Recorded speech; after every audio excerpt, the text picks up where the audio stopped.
রাজ্যে এবার 4টি বিমানবন্দর তৈরি হচ্ছে। নিজের প্রথম অর্থ বাজেটে ঘোষণা করলেন অর্থমন্ত্রী স্বপন দাশগুপ্ত।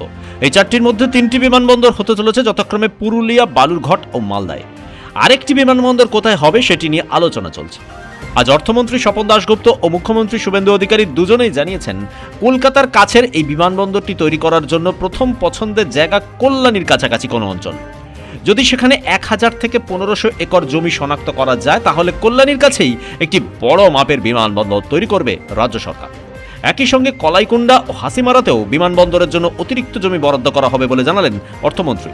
একই সঙ্গে কোচবিহার বিমানবন্দর সম্প্রসারণ করার জন্য 10,000 কোটি টাকা বরাদ্দ করা হয়েছে।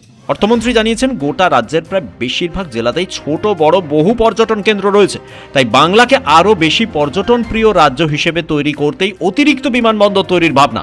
রাজ্যে বড় বিমানবন্দর বলতে কলকাতা ও বাগডোগরা। অন্ডালে বিমানবন্দর থাকলেও খুব একটা জনপ্রিয় নয়, তাই এবার রাজ্যের বিভিন্ন দিককে একসঙ্গে জুড়তে 4 নতুন বিমানবন্দর তৈরির ভাবনা ভেবেছে রাজ্য সরকার। একই সঙ্গে পর্যটকদের জন্য বিশেষ স্বাস্থ্য বীমার ঘোষণা করলেন অর্থমন্ত্রী স্বপন দাশগুপ্ত। ব্যুরো রিপোর্ট, পূবের কলম ডিজিটাল।